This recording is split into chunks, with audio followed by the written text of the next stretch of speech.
passarem em revista aos senhores que aqui estão na sala a modalidade do Estado da Nação.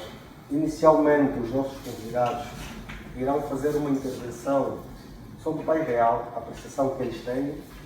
O moderador poderá colocar algumas perguntas e os senhores sabem que é de praxe, depois a intervenção por parte da plateia. Vamos abrir 2 blocos. Então, nesta feita, eu vou dar primazia à senhora Filomena de Oliveira, a título de início de conversa, enquanto empresária. É de domínio público que a Covid-19 provocou uma desaceleração na atividade empresarial ao nível global e Angola não foi uma realidade diferente. Quais são os atuais desafios do setor empresarial face às restrições impostas pelo decreto presidencial?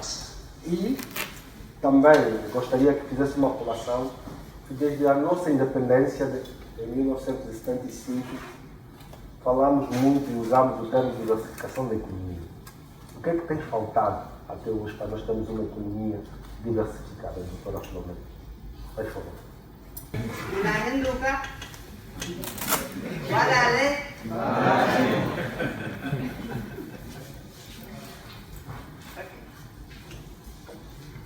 Muito boa tarde a todos. Obrigada pelo privilégio, do convite e o carinho de me terem aqui a falar convosco. Eu não gosto de fazer palestras, acho que é das piores coisas que nós podemos fazer. Eu aprendi desde pequena a fazer uma coisa que se chama okurungila, ou seja, conversar. E quando me falaram da oficina do conhecimento, eu achei muito interessante, porque eu tenho um projeto que se chama Fogueira do Conhecimento. Hoje engloba do conhecimento, mandioca do conhecimento, o que quer que seja o motivo para nós nos juntarmos e para partilharmos histórias, experiências e conhecimento. De uma forma geral, tento sempre aceitar os convites quando é para falarmos com a juventude, porque essa é uma obrigação, função dos mais velhos, de falarmos com os mais novos, de termos a paciência de ouvir e de aprender também. Por isso, mais uma vez, muito obrigada e tenho a certeza que vou sair daqui tendo aprendido algo de novo. Quem já sabe tudo, sabe o que acontece? Já morreu. Não existe. E hoje em dia, e cada vez mais, todos nós temos que ter a capacidade de aprender, desaprender, voltar a aprender, voltar a desaprender, de uma forma contínua, para que possamos então ter sucesso nas nossas vidas pessoais, profissionais e de podermos contribuir para o nosso país também. E é neste aprender e desaprender contínuo que nós temos a capacidade, ou não, de termos sucesso, ou não. E sabem de quem é que isto depende? Depende de quem? Mas eu ouvi ali e disseram o quê? Depende de quem? Ali daquele lado. Depende de quem? Então, responde. Aí que está o problema, nós não vai na cadeia. Nós não é responsabilizado dele. Yeah? Sabem quem é que pode ser responsabilizado? O eu. E sem eu, não há país. Certo? Todos têm aí umas camisas bem bonitas. E sabem quantos pontinhos tem cada camisa? Não? Nunca olharam? Camisa, ou casaco, ou gravata, ou... Já olharam bem? Quantos tem? Milhares, né? Um pontinho de cada vez que faz o tecido, certo? Mais os pontinhos para cozer, certo? Certo. Eu posso fazer a pergunta a seguir, né? A pergunta a seguir é: Esses que levantaram as vossas mãos, a vossa rua está limpa? Verdade? Não tem poças? E por que está limpa? Por que está limpa? Eu tenho compromisso com os meus moradores. Tens o compromisso para? Com os meus moradores, na Boa Vista do Marcos, eu tenho esse compromisso. Ah, eu pensava que o lixo é de cada um. Porque você que vai na loja comprar tudo bonitinho. Filomena, para início da conversa, eu acho que podemos passar a palavra. Eu queria só chegar ao Covid rapidinho, só queria tentar estabelecer se as pessoas percebem da sua obrigação enquanto cidadãos de participarem ou não. 2 minutos, doutora. 2 minutos. Ok. Covid. Quem conhece a bula da vacina? Conhecem? Ninguém conhece. Segundo, por que a África do Sul e a região austral, com exceção de Angola, depois a seguir também, foram penalizadas com um embargo econômico? Porque fechar as fronteiras aéreas é efetivamente um embargo econômico. Por quê? Porque os nossos excelentes biotécnicos sul-africanos e do Botsuana resolveram começar a questionar o que isso é. E chegaram à conclusão que esse tal dessa história desse Covid não é bem aquilo que nos estão a enfiar pela cabeça abaixo e pelo corpo adentro. E então, eles, contra o tal plano da gente que está por detrás desse tal do Covid, acabaram por fazer um anúncio daquilo que são os factos científicos. E em raiva de penalização, resolveram fazer um embargo econômico à África Austral. E nós, os angolanos, veja lá, os vizinhos e os promotores da linha da frente, vamos e fazemos exatamente a mesma coisa contra os nossos próprios vizinhos. Yeah? Isto tudo para dizer que ou nós acordamos em África e percebemos que isto é nada mais, nada menos do que uma guerra comercial entre os Estados Unidos e a China e nós estamos no meio. E que o bolo pelo qual está a ser lutado chama-se África, o continente que mais riquezas tem. 60% das terras aráveis estão aqui. 40% das reservas de todo o mundo do ouro estão aqui. 90% do coltan e do biônio, que são os minérios necessários para as novas tecnologias, estão aqui. Por isso é que a RDC não foi incluída no embargo. Meus queridos, aquilo que vem de fora nem sempre é bom.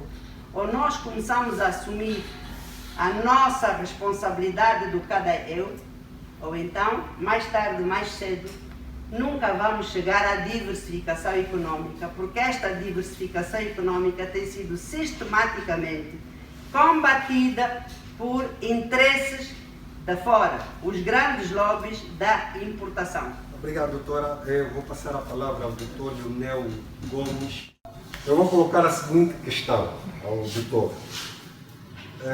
Enquanto deputado, qual é a avaliação que faz a prestação das atividades da Assembleia Nacional, okay? Da Assembleia Nacional neste período, em 4 anos, e neste momento decorre na Assembleia também a discussão do Orçamento Geral do Estado. Okay? Vou reformular a pergunta, doutor, se me permite. O que eu gostaria de saber, por parte do doutor, qual é a avaliação que faz do desempenho da Assembleia Nacional? Se de facto tem correspondido os anseios e as aspirações dos angolanos na matéria que tem a ver com a legislação e o contacto dos deputados com a comunidade. Ou então, os deputados só vão à comunidade em época de campanha? Muito obrigado pelo convite. Permitam-me saudar esta juventude dinâmica que, de facto, ousou arrojar e ousou criar espaço de intervenção pública que permita efetivamente a consciencialização dos cidadãos, maiormente a juventude, que é o peso específico da massa crítica e dominante deste nosso belo e portentoso país. Encoraje-vos a prosseguir. O futuro a vós pertence. Se não o fizerdes hoje, irão chorar as lágrimas de crocodilo amanhã.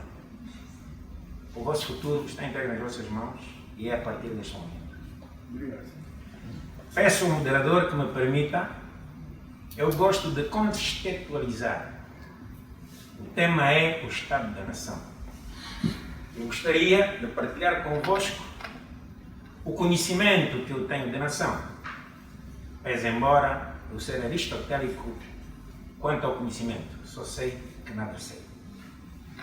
De qualquer modo, permitam-me partilhar convosco aquilo que eu penso que sei e talvez não saiba. Nação, etimologicamente, é um conceito que vem do latim, da expressão natus, para designar naturais. E, naturalmente, serviu para definir a nacionalidade a partir da matriz ius soli, aqueles que nasceram no mesmo espaço territorial são, portanto, os natos, e são aqueles que constituem a nação. E há um paradigma fundamental dessa construção. E qual é? É que é constituído por um agregado de indivíduos num espaço territorial com aspirações materiais e espirituais comuns, com o sentido da diversificação cultural, do gênero, da língua e a natureza racial dos povos. Nesse contexto, vou dizer, eu falhei, porque a nossa pátria ainda não é nação, ainda só temos pátria. Porque nós nos preocupamos em perseguir o quê? Qual é o pensamento de outrem? Ao invés de percebermos que está nessa diversificação da construção da nação o ideal primacial para a construção da nossa felicidade comum. Porque a nação é nossa pertença. Concretamente, a questão que me foi colocada. Com muita pena,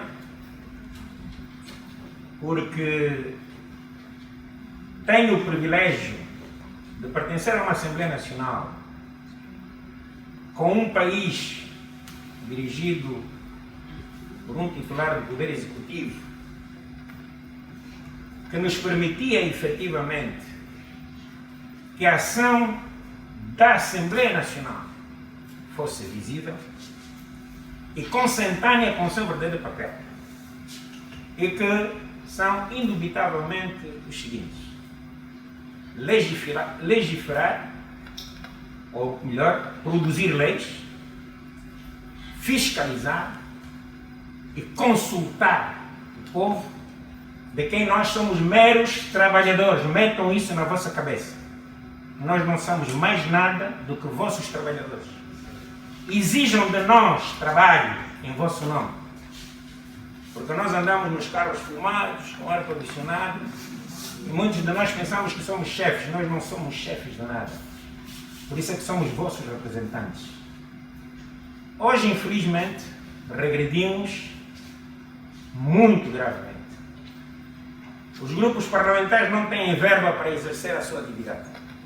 E aqui permitam-me dizer, corrigindo o moderador, eu fui cofundador da Casa CE.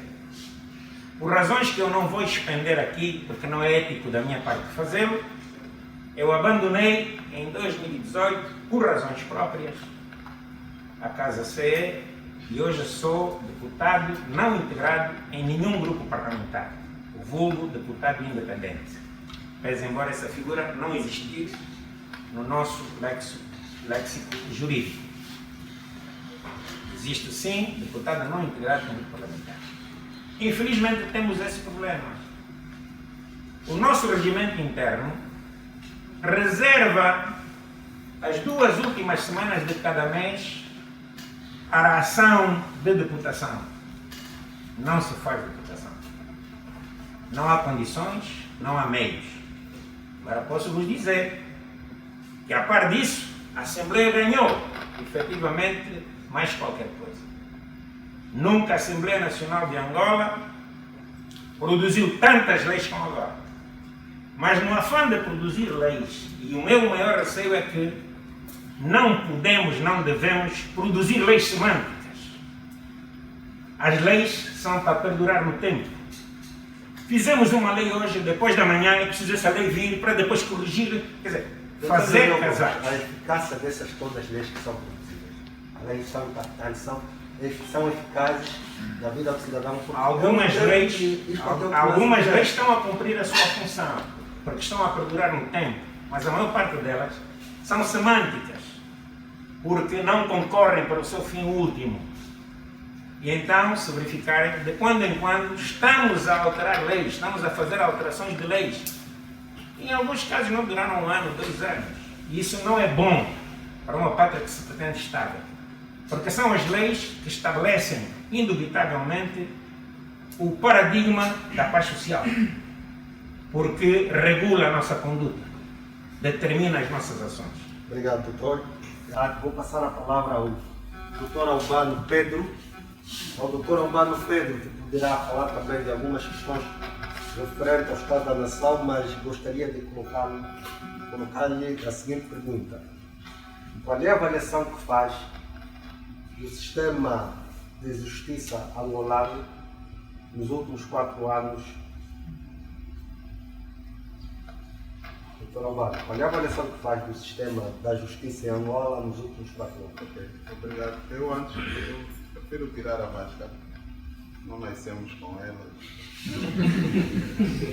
Mas faço não porque Eu estou testada de 7 em 7 dias. Não. Vocês que têm a vacina e que transmitem manter. e que quer, não sei. Eu vou Mas tirar eu estou minha a máscara. fazê-lo porque numa das aulas que dei, uma cadeira que dou Direito Internacional Privado, um aluno pediu-me encarecidamente, estudante, peço desculpa, no ensino superior fala-se em estudante, pediu-me encarecidamente que eu tirasse a máscara, porque ele fazia leituras labiais para compreender. Portanto, se há aqui alguém que também tem o mesmo problema, essa é a razão pela qual tiro a máscara, para fazerem leituras dos meus lados e compreenderem melhor o que eu falo. Antes de responder à questão que me foi colocada, também à guisa de introdução, gostaria de partilhar convosco uma pincelada rápida sobre aquilo que eu entendo ser a nossa realidade nesse momento. Nos últimos tempos, tomei uma decisão pessoal de já não participar com muita frequência dos debates das redes sociais. Meus seguidores devem ter percebido essa posição, mas filo exatamente por causa do que eu hoje pinto como sendo a realidade deste país. Uma realidade que migrou de uma fase que era de guerra militar e passou para aquilo que eu considero de guerra política, mas que não deixou de ter o paradigma da guerra, um paradigma de violência,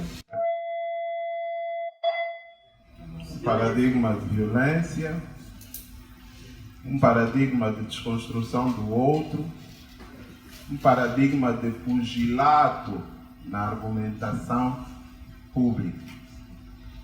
E como não quero alimentar esse tipo de situação, e não foi para isso que estudei, muito menos para isso que me tenho estado a emprestar para dar a minha contribuição à sociedade, então eu preferi pôr um travão, fazer esse recuo, estar recolhido. O que não quer dizer que seja definitivo, porque senão não teria aparecido nesse espaço. O que quero aqui aproveitar e dizer é que, pegando na deixa do Dr. Lionel, a quem saúdo, Dr. Lionel, por poder partilhar aqui o espaço consigo. O Dr. Lionel foi meu colega, somos cofundadores da Casa CE, uma honra tê-lo cá.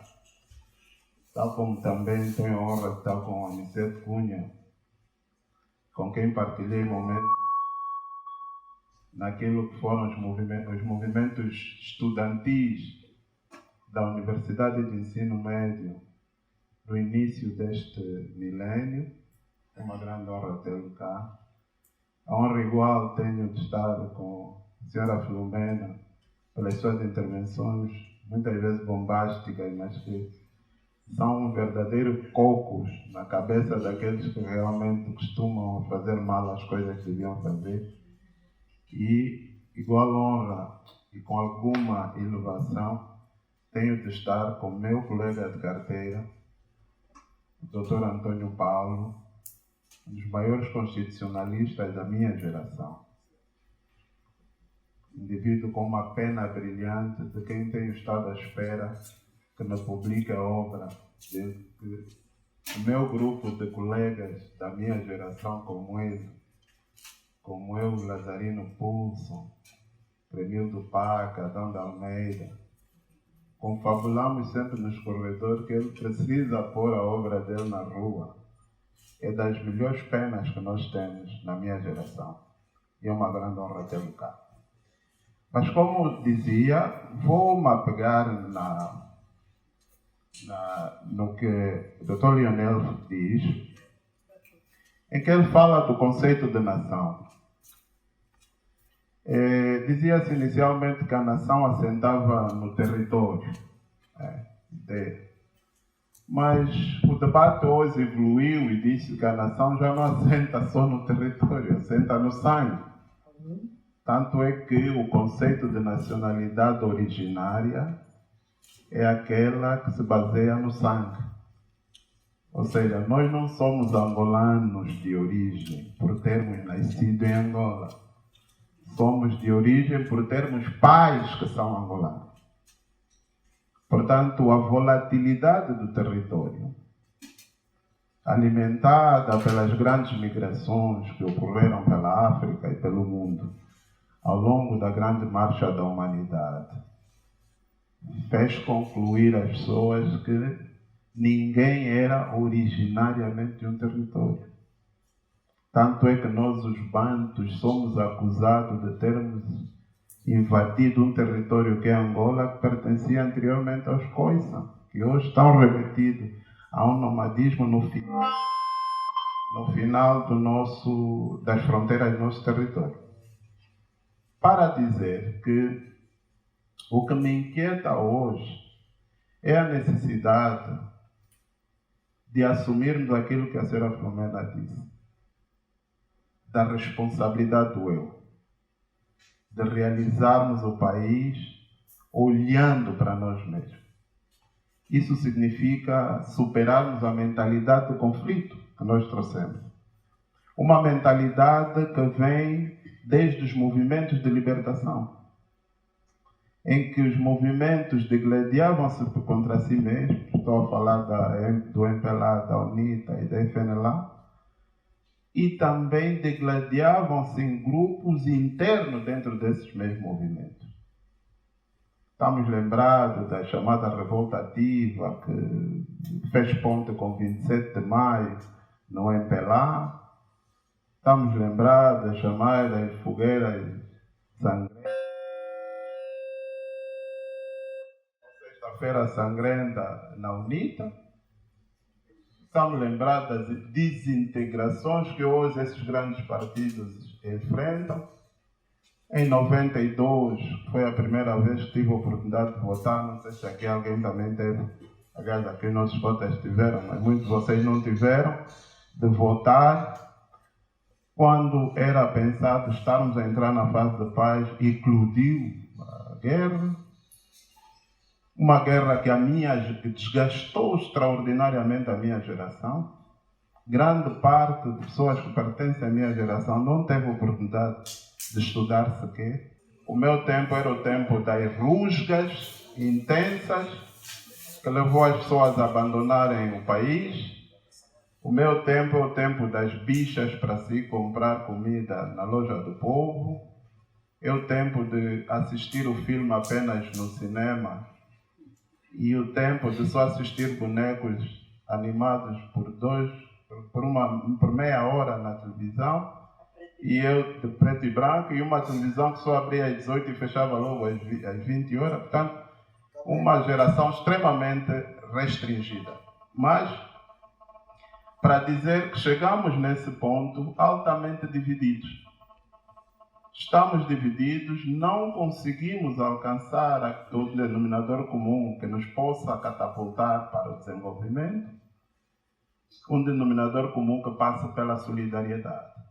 E por causa disso, agora entrando para a resposta da questão que foi colocada, as instituições foram organizadas na base de uma mentalidade de conflito, que não atende o interesse coletivo, mas atende o interesse de grupos.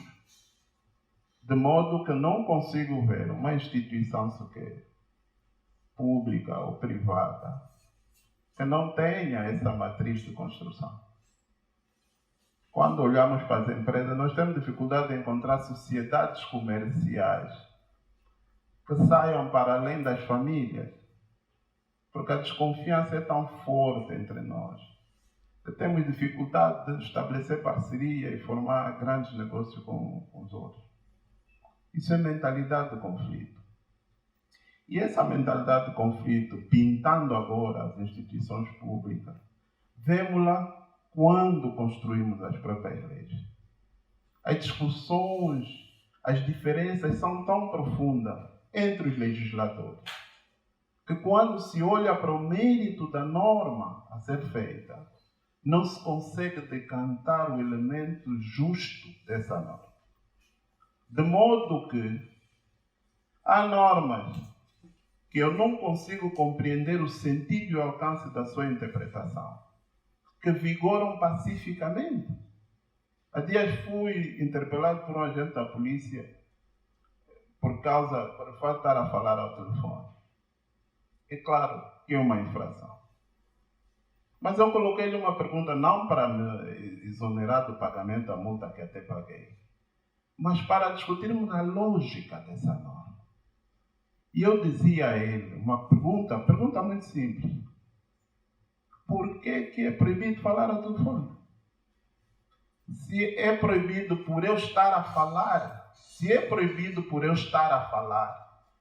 devia ser infração a conversa feita no carro também. Mas se é por eu manusear o telefone, por ter uma mão no carro e outra no telefone, então também devia pagar por estar a comer uma sanduíche ou beber uma gasosa enquanto conduzo. Estão a perceber a lógica das normas? Isso é grave, não conseguirmos ver o âmago da justiça nas normas. Mas eu entendo que isso ocorre porque não temos serenidade para analisar as instituições. E quando olhamos para a construção de todo o edifício da justiça angolana, eu levanto iguais inquietações. Como é que está construído o nosso edifício da justiça em Angola? Ela corresponde a um modelo que ajuda a fazer justiça? Eu costumo dizer que os recursos hierárquicos em tribunais, quando uma ação decidida num tribunal de primeira instância é recorrida num tribunal seguinte, essa subida gradual dos processos é uma subida que é exigida para que a justiça seja apurada a cada degrau, de modo que ao chegar no último tribunal, a verdadeira justiça floresça. Logo, quando os tribunais não conseguem ter um sentido de hierarquia entre si para que a justiça seja apurada, não acredito que se faça a justiça. E esse é o problema para mim em relação ao Tribunal Constitucional, que é um tribunal que por si mesmo esgota a jurisdição. Isso para mim faz muita confusão. Como para mim faz confusão o Tribunal Supremo ter um recurso de cassação, que é um recurso por excelência que ataca questões de direito para fazer florescer a justiça e devia ser democratizado para atacar a decisão de todos os tribunais superiores. E não tem essa função.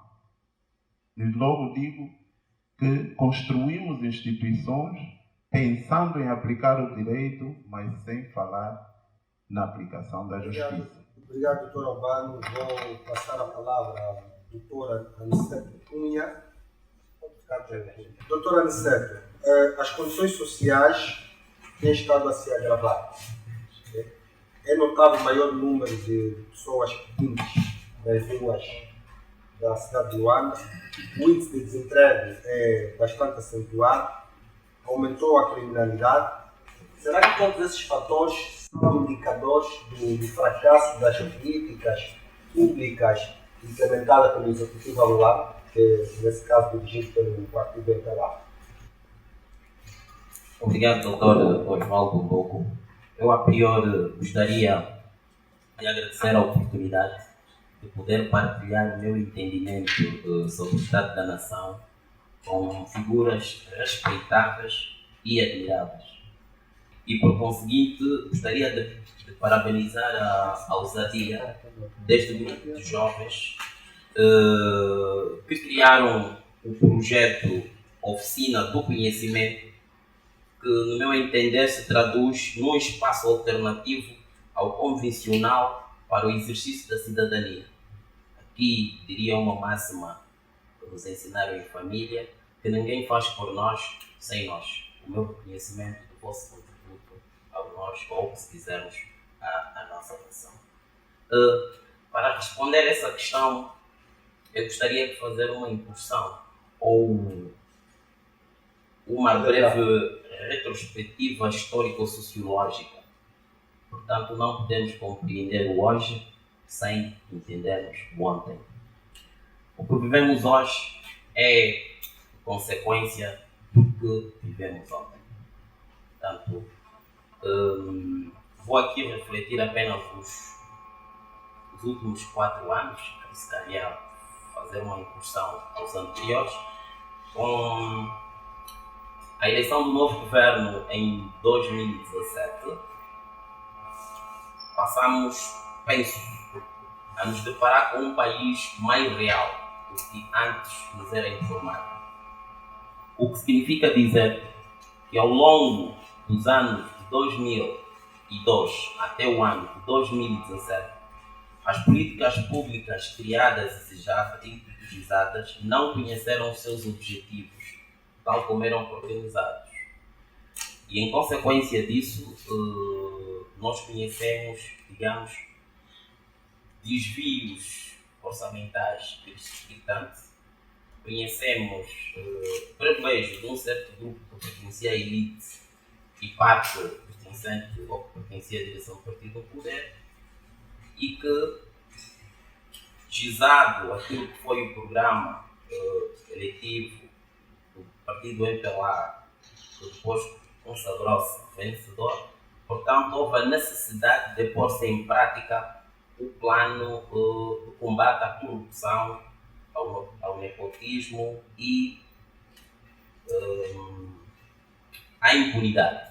Portanto, a impunidade, nesse contexto, era um elemento muito mais alto. Analisando esses 3 elementos, poderíamos concluir que sim, as políticas públicas falharam, não conheceram os objetivos pelos quais foram formalizadas e, em consequência, hoje nós temos uma reconstrução, ou seja, o atual governo teve que rever o seu plano de governação, porque concluiu-se durante esses anos que não atendeu aquilo que eram as aspirações mais profundas da população angolana. Então, já agora, doutora Aniceto, nós temos o Plano Nacional de Desenvolvimento 2017-2022. Entende que esse Plano Nacional de Desenvolvimento corresponde às anseios e às aspirações do povo angolano e, de facto, concorrem para melhorar a qualidade de vida das pessoas? Fazendo uma colação que eu acredito que o governo veio a público e disse que cumpriu aproximadamente 50 e alguma coisa por cento do Plano Nacional de Desenvolvimento? Eu não faria uma colação assim tão direta, se termos em consideração os atuais elementos econômicos e não só que incidem sobre a nossa economia. Nós continuamos com uma economia com recessão, né? Temos aqui a influência da Covid-19, que terá influenciado grande parte da planificação dos projetos. Tivemos que ter desvios orçamentais por forma a acudir essa pandemia que é muito discutível, não é? Então aqui eu diria, não sei, não tem acesso a esse dado do cumprimento a mais de 50% das políticas públicas legisladas, mas acredito que, do meu ponto de vista, nós estamos num processo de reconstrução. E o processo de reconstrução, por norma, é muito mais difícil da construção.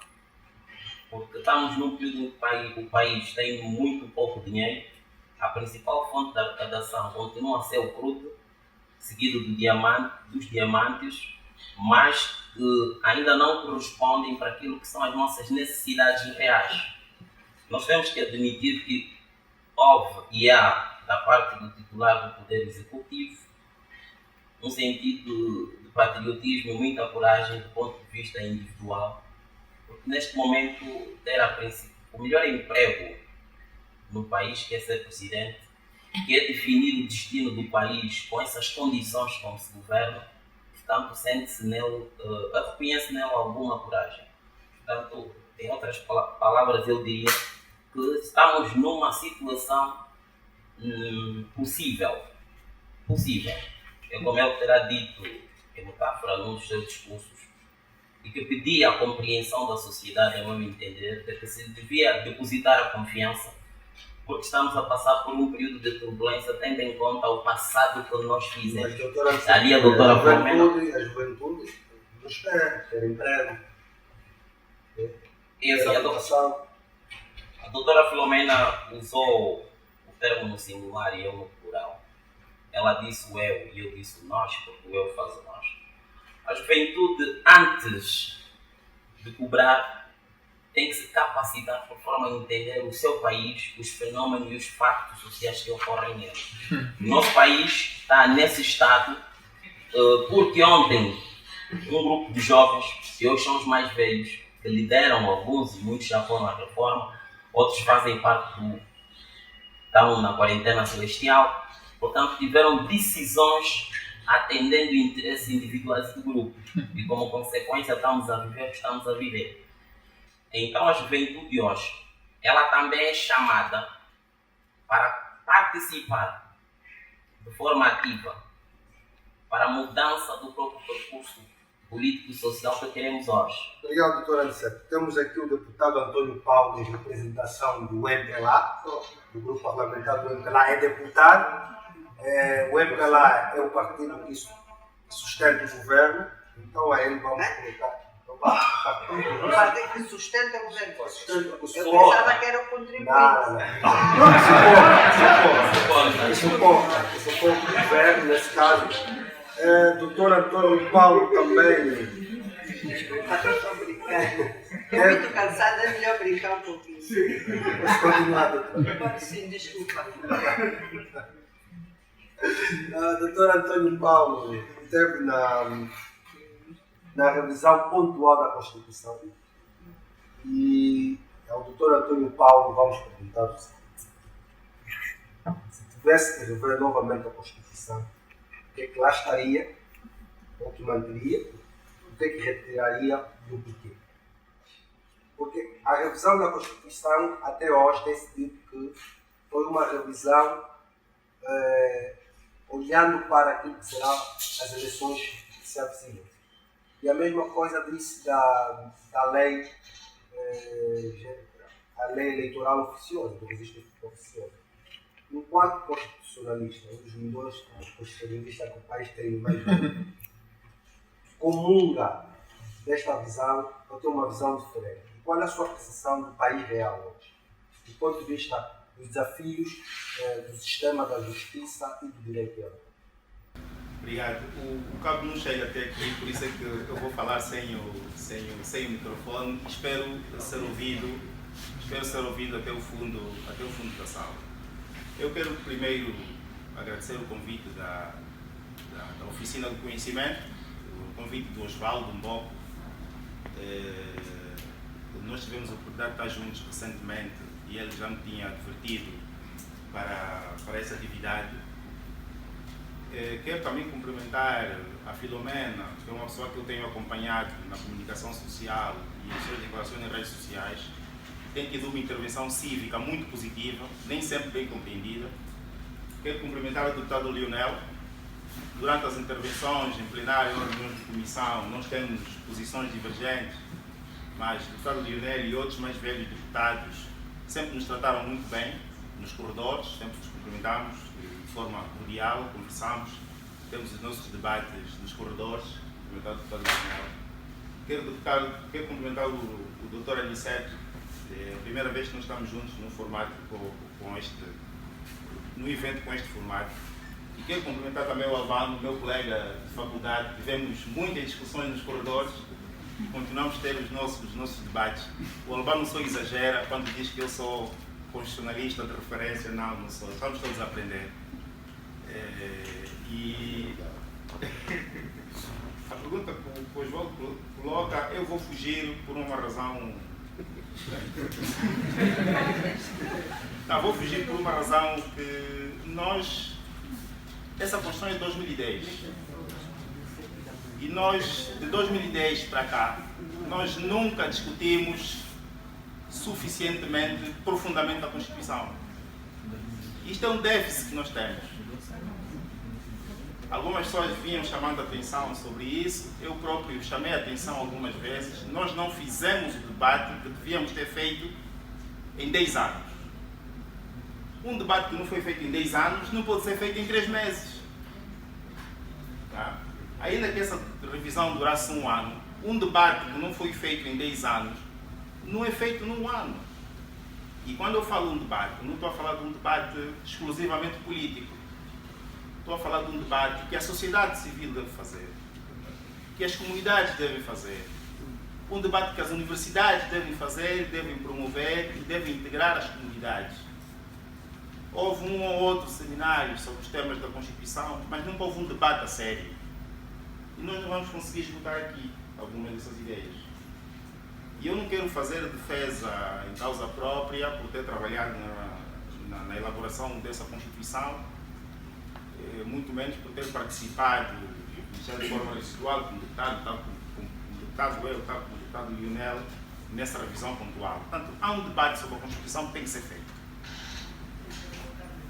E esse debate não está a ser feito. Nós, quando participamos desse tipo de eventos, nós temos que resistir a uma de duas tentações. Ou nós estamos aqui para nos digladiar, o que acontece muitas vezes. Eu já estive aqui em outros eventos e eu sempre que venho para um evento com este formato, eu venho preparado mentalmente para ser insultado. Mas eu não sou insultado pelas minhas ideias, ou por causa das minhas ideias. Eu sou insultado só porque sou de lá. Portanto, eu estou preparado para ser... Aqui não vai ser insultado. Aqui não vai, eu não vou permitir. Obrigado, Ricardo Guilherme. Mas o que eu quero dizer é que nós temos, e ainda bem que há iniciativas como estas, nós temos muitos debates para fazer. Nós temos o debate do regime político. Qual é o nosso regime político? Qual é a fase em que nós estamos da nossa transição política para sair de um tipo de regime político para outro tipo de regime político? Porque tudo isso condiciona aqueles que costumam ser os debates casuísticos que têm sido feitos, quer no âmbito da Constituição, quer no âmbito da governação, quer no âmbito da atividade política, quer no âmbito da participação cívica. Está tudo relacionado. Além do grande debate sobre o regime político e sobre a transição política, nós temos que fazer um debate sobre a necessidade de construirmos uma sociedade aberta. Nós somos uma sociedade fechada. Por isso é que hoje nota-se muito facilmente a cultura do cancelamento. Hoje eu não sou atacado por manifestar uma ideia que é errada eventualmente, eu sou atacado por manifestar uma ideia que é diferente da ideia do outro. E é isso que nós vivemos. E nós estamos a permitir que a sociedade, que as comunidades, que os partidos políticos embarquem neste caminho que é perigoso da desconstrução do outro. O Albano falou aqui. Nós estamos preparados, nós acordamos, saímos de casa preparados para destruir o outro, para destruir o pensamento do outro. Como é que nós superamos isso? Através de um debate que deve ser feito para nós construirmos uma sociedade aberta, na senda de Karl Popper. E o que é uma sociedade aberta? É uma sociedade que aceita a crítica, e que aceita a crítica como um processo de mudança.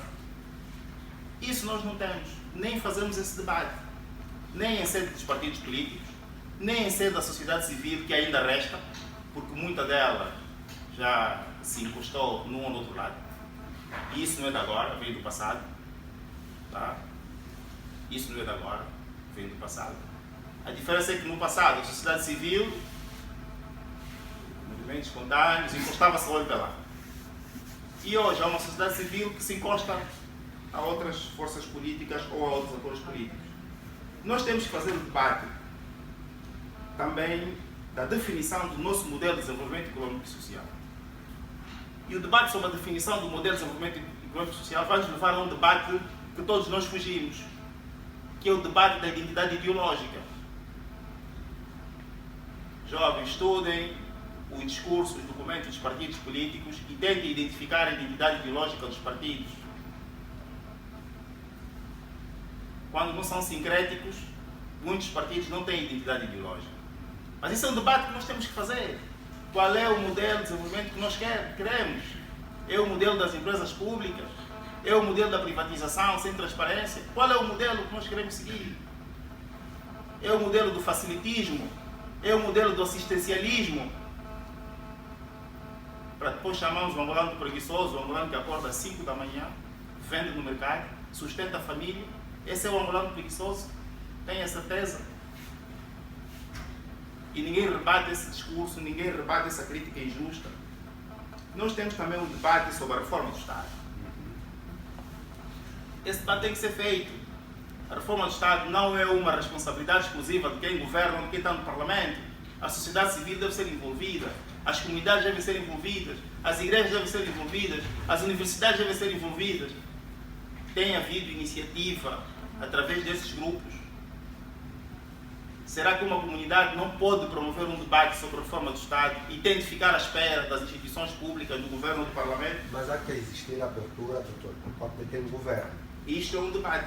Há que existir também a criação de condições para que esses grupos, que acabou de citar, possam, de facto, concorrer ou participarem nesses debates. Osvaldo, nós estamos a fazer um debate e o Osvaldo não precisou de pedir autorização ao governo. Está a ver?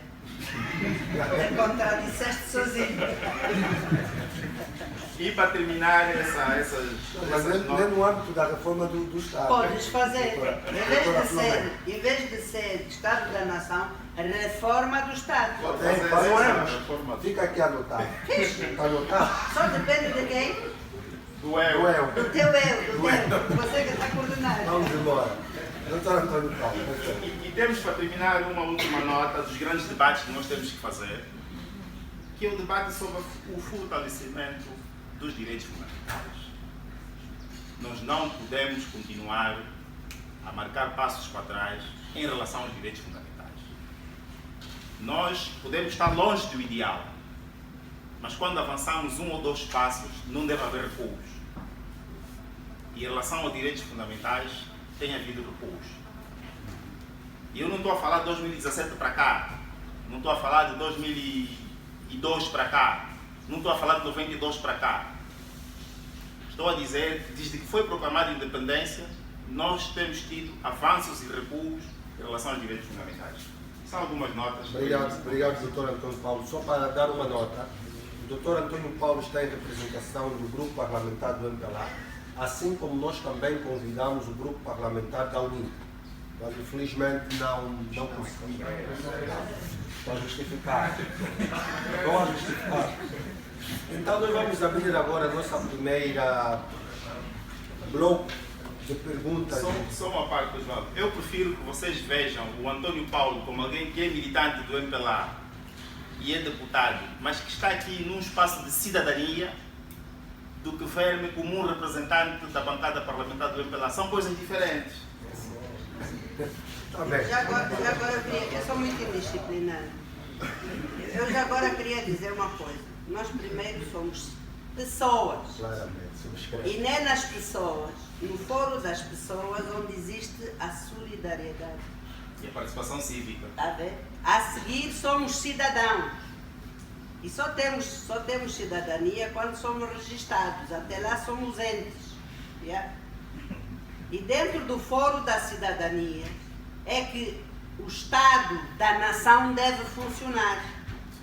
É lá onde é solicitado a cada um, ou exigido a cada um, devia ser, o seu exercício da sua soberania pessoal.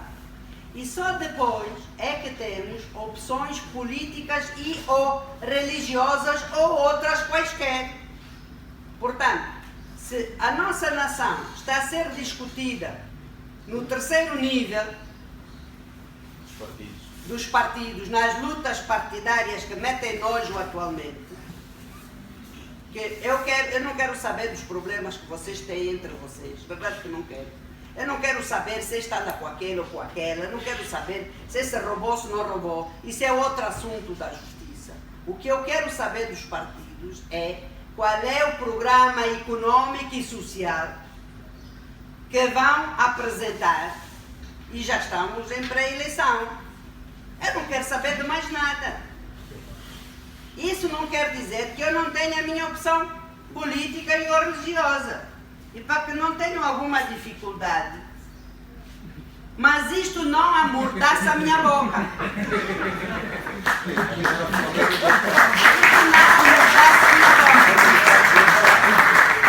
Vou explicar. Acabei de pagar as minhas cotas de 2022 no município do Coroca, porque quando me mandaram vir registrar aqui, estão-me a perguntar: estás a vir da onde então? Não sabe nem falar português.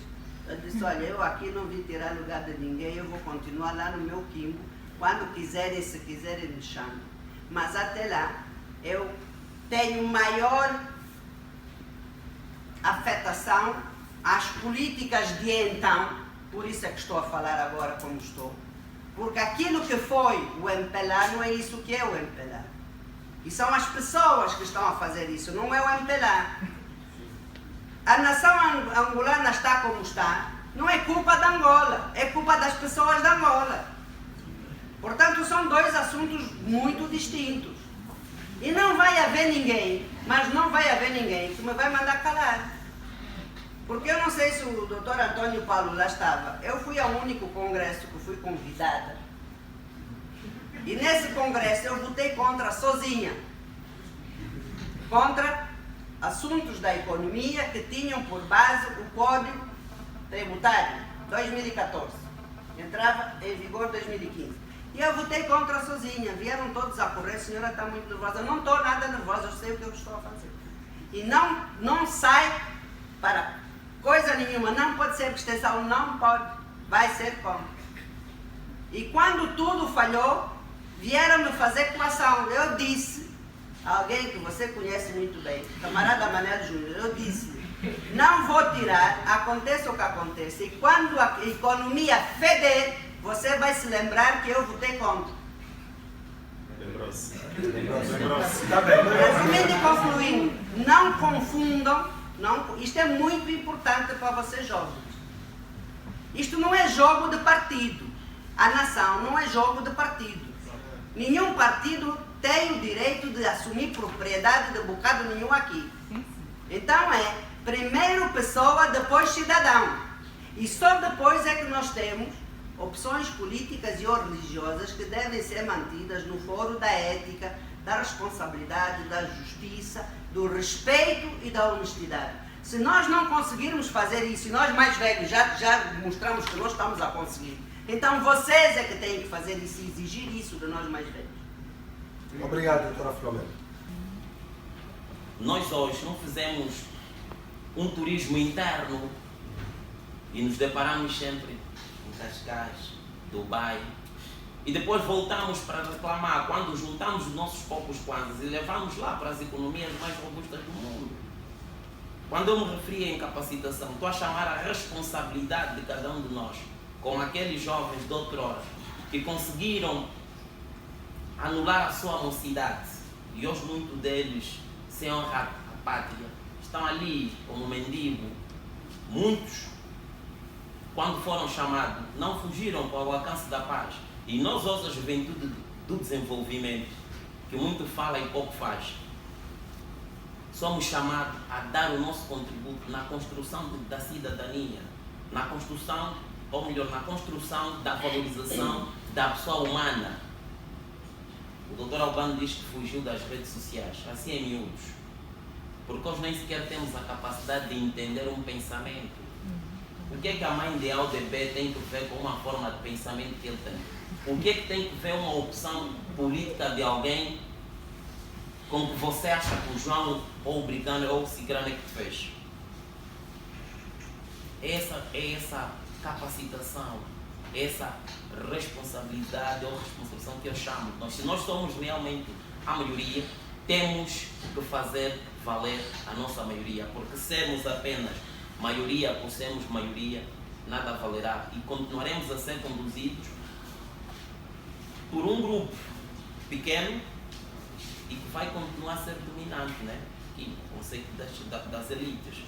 Então nós estamos aqui chamados para, de forma cívica, organizada, podermos contribuir de forma ética, com respeito, enfim, para o desenvolvimento do país que temos. O Mboco aqui fazia uma contribuição assim mesmo, mas penso que foi comum ou unânime entre nós reconhecermos a ousadia desse projeto. Não é?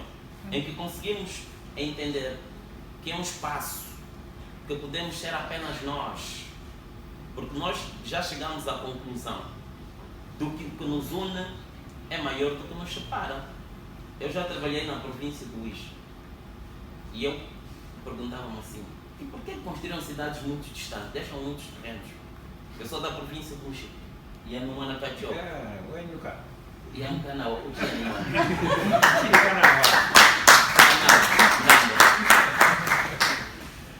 Portanto, hoje nós estamos mais preocupados com o quê? Com os iPhones. Eu dizia que eu fui à província do Luís. Nós temos muitos espaços. Um pouco de forma, penso que a retórica fazia a pergunta de que o governo, não sei lá quem não cria espaço. É mentira. É mentira isso, é um falso problema. Nós temos vida. Eu cresci na OPA, quem me conhece, cresci na Jota, fui dirigente da Jota e estou no MPLA.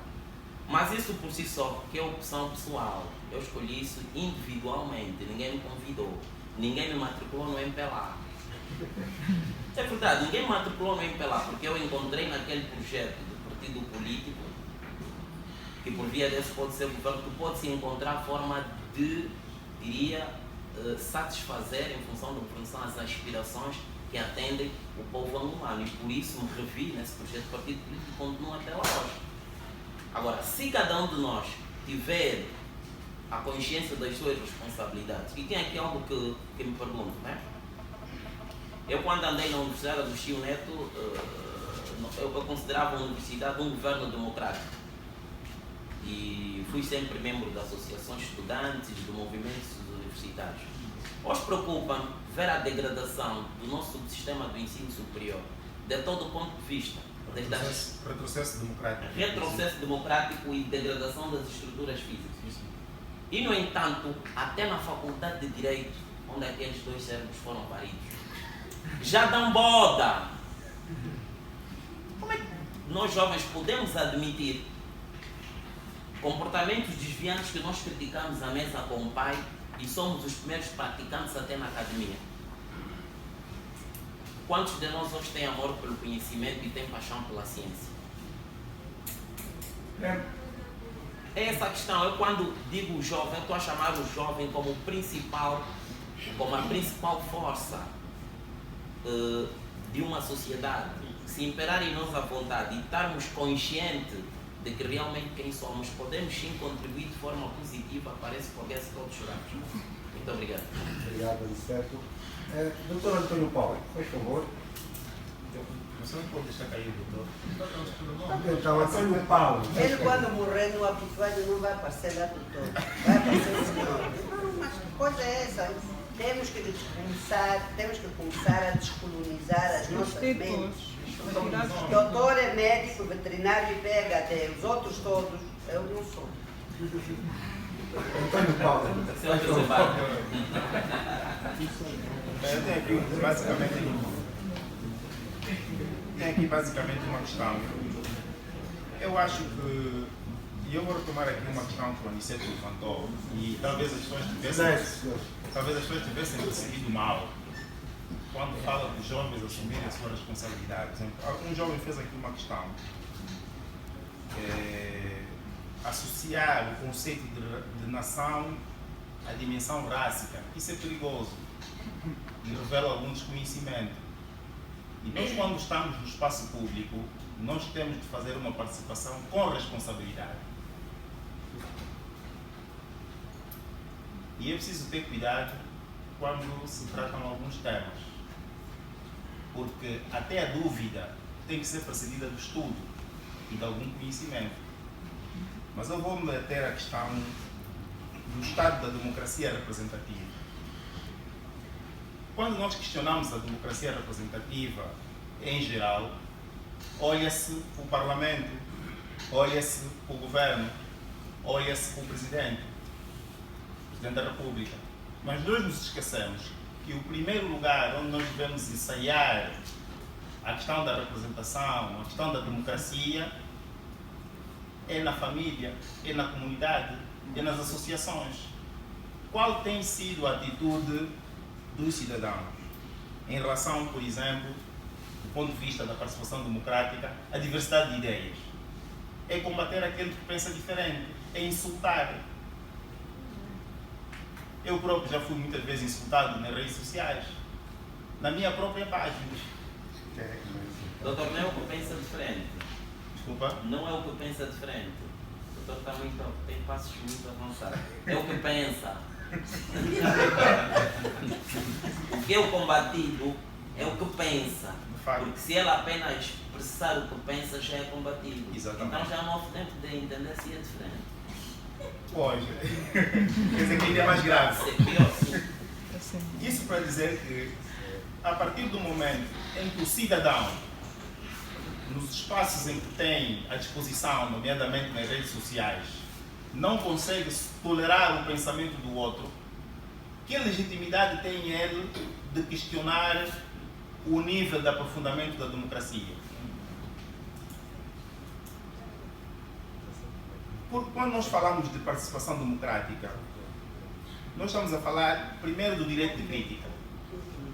Uma crítica responsável. Nós, por apresentarmos alguma ideia, somos insultados, nós, as nossas famílias. E eu, próprio cidadão, que questiona a representatividade, eu, próprio cidadão, que não participa na comunidade das campanhas de limpeza, por exemplo, do movimento associativo, e depois olha apenas para a representação política. É claro, do ponto de vista da representação política, nós também ainda temos déficit, porque nós teremos mais condições de exercitar a participação democrática quando tivermos as autarquias. É que as pessoas deixem de pensar que o espaço de combate político é só as listas fechadas dos partidos políticos para chegar ao Parlamento. Há espaço ao nível das autarquias, mas temos que avançar para aí. Há um debate que nós temos que introduzir, isso a proposta da participação democrática, que é a necessidade de nós fazermos primeiro o debate, chegarmos a uma conclusão e depois darmos o salto ou não. Que é a questão do sistema eleitoral. Nós temos um sistema eleitoral de listas. Podemos ou não discutir o avanço para um sistema eleitoral misto, em que uma parte, por exemplo, o ciclo eleitoral nacional é um sistema de lista dos partidos e os ciclos provinciais, sistema uninominal. Nós podemos fazer esse debate. O debate que dura 1, 5, 10, 15 anos, nós temos que fazer esse debate. Para quê? para que aqueles que são eleitos nos distritos ou nos municípios, do critério que se utilizar, estejam mais vinculados a defender os interesses da comunidade no Parlamento ou no sítios, para que aqueles que forem eleitos para as Assembleias Representativas das autarquias defendam o interesse dos seus vizinhos. Mas enquanto essa dimensão de representação ao nível do Parlamento, ao nível das autarquias, não avança o suficiente, há um nível de participação democrática, como diz a Filomena Oliveira, que depende do eu. Eu tolero ou não o pensamento do outro, tolero ou não o pensamento diverso, tolero ou não outros aspectos que, pronto, não vale a pena aqui referir. Quer dizer, temos que começar por uma cultura de tolerância, a aceitar a diversidade do pensamento. Se isto não há, que legitimidade temos cada um de nós se nós não exercitarmos a democracia, de questionar outras coisas?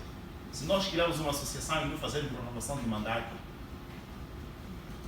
ou seja, não estamos em condições de fazer uma participação cívica responsável, uma participação cívica coerente. Agora, há ou não problemas do ponto de vista do aprofundamento da democracia? Há problemas, sim, senhor. E temos que fazer esse debate. E este exercício é um debate que nós estamos a fazer. Ok, obrigado, doutora Albano Pedro. Lá está o doutor outra vez. Senhora e senhora. Albano Pedro, por favor. Senhora Albano Pedro, senhora, não sei. Fica tão bonito, não fica? Ele quer nos tratar antes de chegar. Não, assim depois arranjamos aí um distanciamento, que ele é, eu não sou. Senhora. É democracia, né? Senhora Filomena. Não, mas é a cultura que temos. Eu lembro-me nos debates que tínhamos num espaço restrito do partido político com o deputado Leonel Gomes. Nós falava-se disso, da necessidade de acabar com esse clichê de doutor. Era necessário acabar com a doutora Maria Clara. Eu levantava também questões do tipo se havia prioridade de facto no indivíduo político discutir isso. Mas são questões de hábitos que se enraizaram entre nós e que, na verdade, era fruto da fraca formação superior que tínhamos. Né? Sabem que nos anos 80 as pessoas mais habilitadas, depois da limpeza do 27 de maio, que levou muitos cérebros, mais habilitados tinham aí quarta e sexta classe, estão a ver?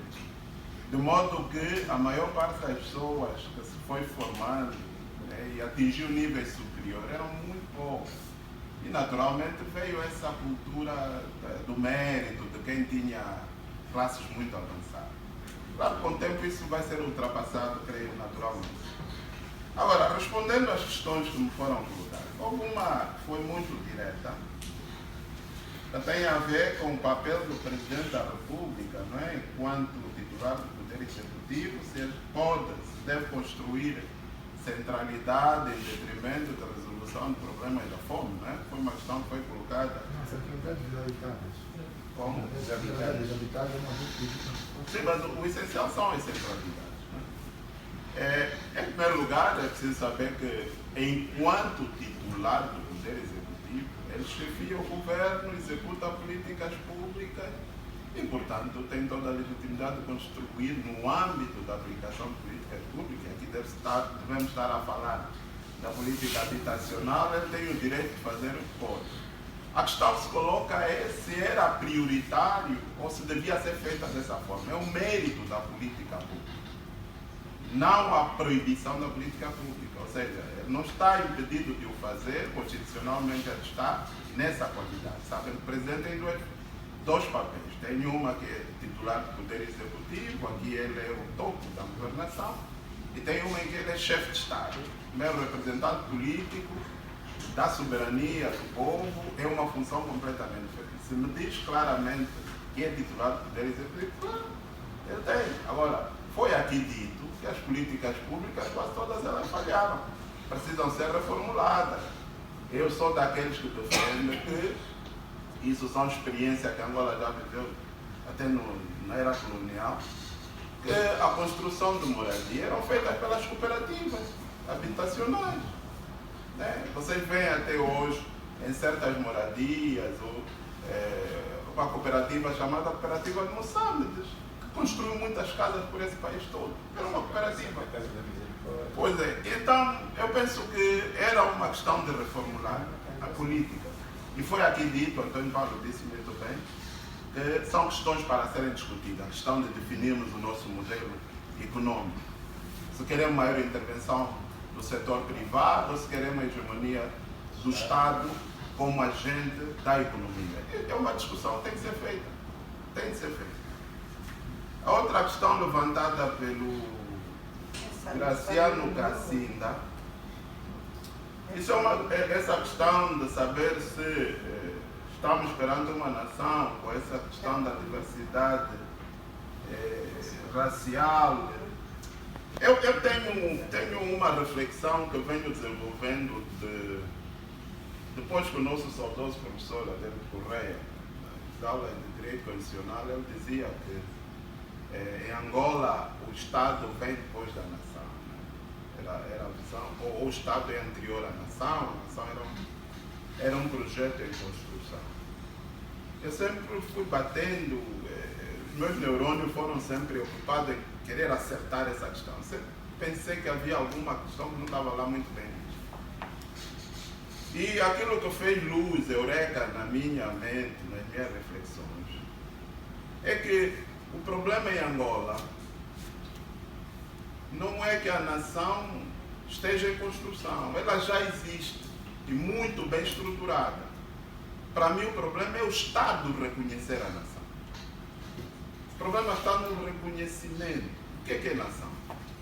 A nação não é outra coisa, senão um conjunto de pessoas com todo o seu patrimônio cultural que vem atravessando o tempo de gerações em gerações e que assenta num espaço físico com patrimônio físico que se chama pátria. Portanto, nação e pátria são elementos que se complementam pela sua dimensão, por um lado espiritual, humana, por outro lado patrimonial e físico. Entretanto, são elementos que devem ser reconhecidos pelo Estado. Porque o Estado aqui não é mais senão a Constituição. Quando nós temos a Constituição muito bem estruturada e lendo e absorvendo os valores da nação e da pátria, nós temos uma Constituição que reconhece a nação e reconhece a pátria. É o meu entendimento hoje. Esse é o problema. E a questão que o meu amigo coloca, quando diz, traz essa diversidade, é claro que as raças, as tribos, são elementos de nação. São elementos de nação. Agora, a questão é o reconhecimento. E o reconhecimento está aqui. Temos o problema das línguas. É um problema de reconhecimento. Elas não migram para o sistema de educação. Foi levantado pelo deputado Lionel. A questão de termos as línguas no ensino não está claramente definido na Constituição. Não há um reconhecimento claro. Eu visito as constituições de muitos países da África Austral, vejo da África do Sul, que é um paradigma interessante, vejo da Namíbia, não tanto da Namíbia, a Namíbia imitou o nosso modelo de uma língua oficial, né? Que nós fomos para o português, a Namíbia fala em inglês. Mas temos, por exemplo, a Zâmbia, o Zimbábue, que tem o Xhosa, o Ndebele e as línguas todas nacionais na Constituição. Mas nós não tivemos essa coragem de reconhecer as línguas. Quem fala de línguas fala de uma série de questões. Eu costumo discutir a questão do reconhecimento do costume. Há um reconhecimento normativo do costume. Mas depois há o problema da tutela e garantia do costume. Exatamente. Quando é que um casamento feito à luz do direito costumeiro tem proteção jurídica? Pode ser tutelado. Quem pode exigir um divórcio com base num casamento tradicional? Esse é o problema. Estão a ver partilhas, questões sucessórias, enfim. Então está aqui uma série de questões que se levantam. Então, a minha reflexão hoje é essa. É o reconhecimento. O nosso Estado reconhece a nação. Estamos num processo de construção. devo reconhecer, mas é construção do Estado. Uma construção que nos vai levar a um ponto em que o Estado definitivamente venha a reconhecer os valores da nação e da pátria. Essa é uma das questões que queria responder. Depois há aqui uma questão que foi levantada pelo deputado Lionel, que tem a ver com a questão da guerra. Eu me revejo na posição do deputado. Eu entrei na guerra, entrei para as Forças Armadas, na altura eram FAPLAS, aos 16 anos de idade. Eu, durante muito tempo, fiquei a pensar na possibilidade de intentar um processo com o Estado angolano, para ser indemnizado, mas vou vacilando, né? Se vale a pena, se vai dar, enfim. Mas fui levado no meu tempo, hoje vocês pagam para entrar na tropa, no meu tempo não, você era arrastado. Aliás, nem precisava pagar, eras capturado. E isso aconteceu comigo, fui à tropa. E uma coisa essencial no serviço militar, eu fiz carreira na Força Armada, sou oficial superior reformado. Uma coisa que é essencial na guerra é logística. Ninguém vence uma guerra sem logística, por mais expert que seja. O que define a vitória numa guerra é logística. O exército melhor equipado em logística vence. É uma questão de tempo apenas. Ok? E o país não tem capacidade nem moral. O conceito de logística, refinado hoje na visão estratégica militar, ele ultrapassa os meios materiais, vai até na motivação humana. As pessoas, se não estiverem suficientemente animadas, estão a partida derrotada. E não acredito que haja aqui algum angolano, a menos que seja aqueles que o deputado Leonel disse que gostam de ver filme de cowboyada, que quer de facto uma guerra, porque não conheço o que é uma guerra, o que é uma progressão em batalha, o que é uma formação de batalha. São questões muito sérias, são desgastantes, as pessoas perdem muito tempo. A guerra não determina previamente o seu tempo de fim.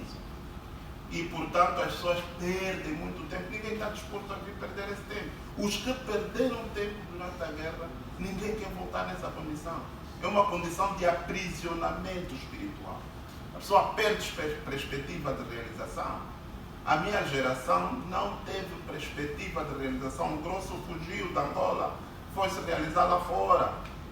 Teve que ir às pedreiras. Vocês conhecem esse fenômeno?